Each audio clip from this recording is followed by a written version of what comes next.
My name is Joshua Sim. I essentially create photographs, especially portrait photography. My kind of niche is trying to blend the mediums of philosophy and photography into like one cohesive piece, I guess. Shadow man, shadow box, dance in the dark with me. This resurrected agony, this apathy for caskets. Everything I ever loved, I lost in the magic. I claimed by the river, my body delivered. So I was born in Singapore. I moved to Melbourne. Essentially, I've been raised in Australia my whole life. I've been doing photography for about 8 years now. My uncle actually lent me a camera for a day when we were going down to Bendigo because he was coming to visit. I guess because of that, I was able to be introduced into photography, and then I guess ever since after that day, I just kind of fell in love with it. And then in terms of philosophy, that was only something that I guess happened a few years later down the track. So I actually study philosophy right now, and that's thanks to one of my English teachers. I remember I had a conversation with him one time after class. He noticed that I like to ask a lot of questions. I was always very curious, and he recommended that I do philosophy as a subject. Tippy toe on a tightrope, leaning on green, every go be a dice roll. I'm fiending the feline who mindset a fiendie. I got 2 packs. So I've decided to use the Docklands, well specifically just around this area, especially the Webb Bridge area, as one of those kind of inspiring places for me as an artist, I guess.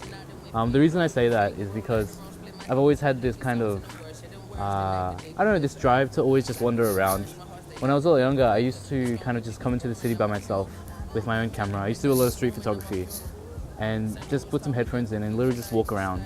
And I think especially around the Docklands, it's probably one of the better locations in doing that because it's a very, very kind of peaceful area.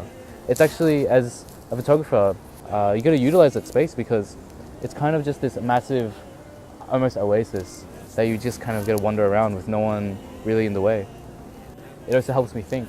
Because when you walk around a space, you not only walk around that space, you're kind of walking around your mind a little bit. Like, you kind of just have these little tangents, these little ramblings around in your head.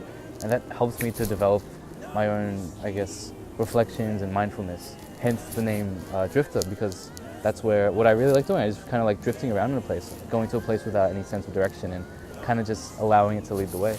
If it makes any sense, yeah.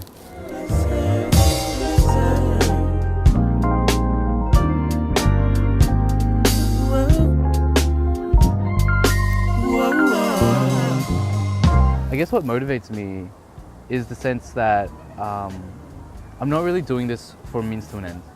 I'm really trying to just do art for the sake of art itself.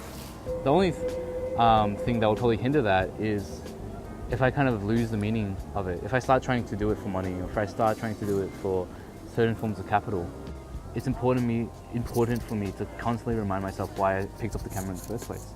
And that was because picking up a camera is a way to kind of show people how I see the world. And I think you can tell a lot about a person based on the photographs they take.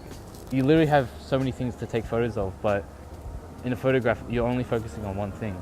So photography allows you to see what a person focuses on in their surroundings. From here on, all I hope to keep doing is just continue that and to continue to show people how I see the world, basically, you know? And I think hopefully that wouldn't ever stop, yeah.